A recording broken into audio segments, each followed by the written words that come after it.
दोस्तों बीजेपी ने अब बिहार में कुछ इस तरीके से गेम पलट दिया है जिससे पलटू राम अब जिंदगी भर पलटी नहीं मार पाएंगे। जी हां दोस्तों, बीजेपी ने अब खुद के पार्टी से सम्राट चौधरी को बिहार का नया सीएम बना दिया है, जिनके ऊपर कई बार कई गंभीर आरोप लग चुके हैं। नीतीश कुमार के द्वारा बार बार पलटी मार देने के कारण कहीं न कहीं बिहार के राजनीति और विकास में रोड़ा पैदा हो रहा था, या फिर यूं कहें कि अब बिहार के राजनीति में कुछ स्थिरता आएगी।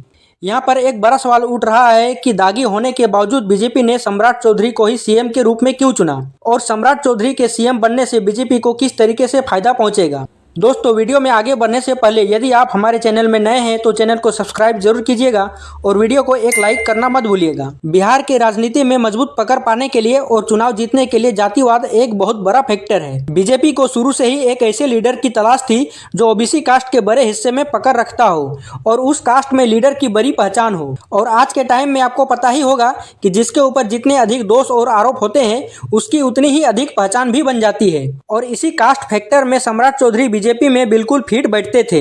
बिहार में ओबीसी कास्ट एक बहुत बड़ा वोट बैंक है और इसी वोट बैंक में सेंध मारने के लिए बीजेपी ने बिहार में सम्राट चौधरी को सीएम के रूप में चुना है, क्योंकि सम्राट चौधरी बिहार में ओबीसी कास्ट के बड़े हिस्से में मजबूत पहचान और पकड़ रखते हैं। इसके अलावा बिहार में बीजेपी को अपने खुद के पार्टी का सीएम मिल जाने से गवर्नमेंट पर पूरा कंट्रोल बीजेपी के हाथ में चला जाएगा, या फिर यूं कहें कि अब मोदी शाह आसानी से बिहार के राजनीति को कंट्रोल कर सकेंगे और अपने विचारधारा को बिहारी जनता तक आसानी से पहुंचा सकेंगे।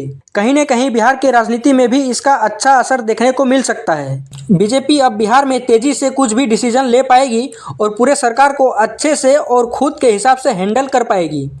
बीजेपी को पहले रीजनल पार्टी और रीजनल लीडर के ऊपर डिपेंड रहना पड़ता था, जिससे किसी भी योजना और विकास कार्य को धरातल पर उतारने में देरी होती थी। बीजेपी को अब पहले की तरह दूसरे रीजनल लीडर के ऊपर डिपेंड रहने की जरूरत नहीं पड़ेगी। दूसरी तरफ सम्राट चौधरी के सीएम बनने से इसका नेगेटिव असर भी देखने को मिल सकता है, क्योंकि जिस प्रकार सम्राट चौधरी के ऊपर कई बड़े गंभीर आरोप लगे हैं, इसे लेकर विपक्षी पार्टियां चुप नहीं बैठेंगी।